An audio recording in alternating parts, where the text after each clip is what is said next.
Hello student, MT class में आप सभी का स्वागत है। आज यूपी पुलिस कांस्टेबल का एग्ज़ाम खत्म हो चुका है और जो लोग इस सेकंड शिफ्ट में एग्ज़ाम देके आए उनके माध्यम से मुझे कुछ जीके और हिंदी के कुछ क्वेश्चंस पता चले हैं।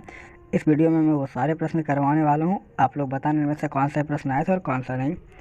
चलिए स्टार्ट करते हैं। पहला क्वेश्चन है, निम्न में से कौन सा अम्ल सिरके में मौजूद होता है? सिरके में सिट्रिक अम्ल पाया जाता है।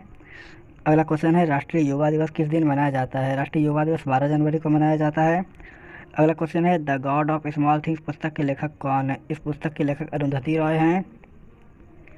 अगला प्रश्न है, हम्पी नृत्य उत्सव किस राज्य का है? यह कर्नाटक राज्य का उत्सव है। अगला प्रश्न है, राष्ट्रीय विषाणु विज्ञान संस्थान कहाँ स्थित है? यह पुणे में स्थित है। अगला प्रश्न है, उत्तर प्रदेश का दुधवा राष्ट्रीय उद्यान किस जिले में स्थित है? यह लखीमपुर खीरी जिले में स्थित है। अगला प्रश्न है, उत्तर प्रदेश के कौशाम्बी जिले के कौशाम्बी ब्लॉक ने नीति आयोग की एबीपी की पहली डेल्टा रैंकिंग में कौन सा स्थान हासिल किया है? इसमें द्वितीय स्थान हासिल किया है। अगला प्रश्न है, एनआईए का पूर्ण रूप क्या है? इसका पूर्ण रूप नेशनल इन्वेस्टिगेशन एजेंसी है। अगला प्रश्न है, वर्ष 2016 में नोटबंदी के दौरान आरबीआई के गवर्नर कौन थे? उस समय इसके गवर्नर शक्तिकांत दास थे। अगला प्रश्न है, उत्तर प्रदेश वित्तीय निगम निम्नलिखित में से किसके विकास के लिए वित्तीय सहायता प्रदान करने में महत्वपूर्ण भूमिका निभाता है?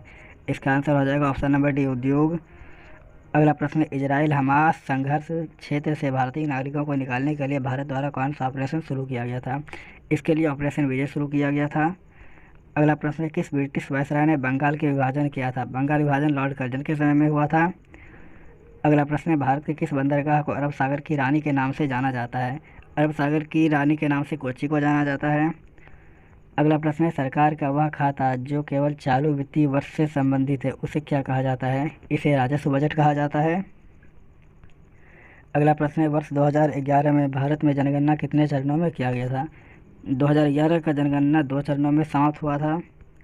अगला प्रश्न है, मथुरा के पास तट के एक मंदिर में किस शासकों की विशाल मूर्ति प्रतिष्ठापित पाई गई है?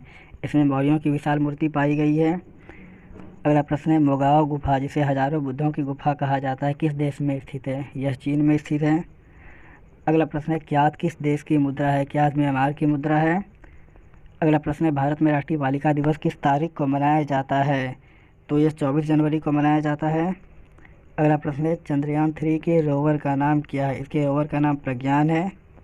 अगला प्रश्न है, भारत का सर्वोच्च सैन्य पुरस्कार कौन सा है? भारत का सर्वोच्च सैन्य पुरस्कार परमवीर चक्र है। अगला प्रश्न है, हाल ही में प्रधानमंत्री ने उत्तर प्रदेश में किस स्थान पर सौरवेद मंदिर का उद्घाटन किया है? इस मंदिर का उद्घाटन वाराणसी में किया गया है। अगला प्रश्न हिंदी का है, पिताजी तीर्थ यात्रा पर जाएंगे, यह वाक्य किस काल का है? यह सामान्य भविष्य काल का वाक्य है। अगला प्रश्न है, मुझसे पत्र लिखा गया, इसमें कौन सा वाच्य? इसमें कर्तृवाच्य है।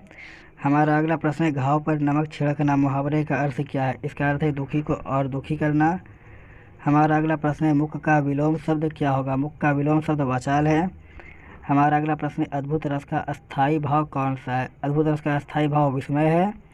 हमारा अगला प्रश्न है, अर्ध सममात्रिक में कौन सा छंद है? इसमें दोहा छंद है। देखते हैं अगले प्रश्न को। अगला प्रश्न है, राम कृपा भव निशा सिरानी में कौन सा अलंकार है? इसमें रूपक अलंकार है। अगला प्रश्न है, निम्न में से अंक का अनेकार्थी शब्द कौन है? अंक का अनेकार्थी शब्द संख्या है।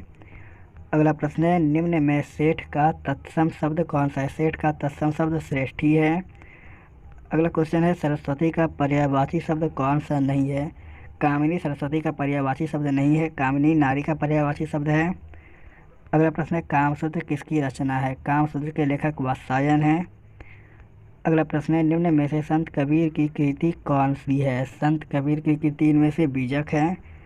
अगला प्रश्न है, मैथिली भाषा के प्रसिद्ध कवि कौन है? मैथिली भाषा के प्रसिद्ध कवि विद्यापति हैं। अगला प्रश्न है, निम्न में से कृष्ण का पर्यायवाची शब्द कौन है? ये थोड़ा गलत टाइप हो गया है। निम्न में से कृष्ण का पर्यायवाची शब्द कौन सा नहीं है? इसका आंसर हो जाएगा ऑप्शन नंबर सी, श्रवण। हमारा अगला प्रश्न है, मधुशाला के लेखक कौन है? मधुशाला के लेखक हरिवंश राय बच्चन हैं। मुझे इतने प्रश्न पता चले हैं, आप लोग बताने में से कौन से सही हैं और कौन से गलत। मिलते हैं अगले वीडियो में।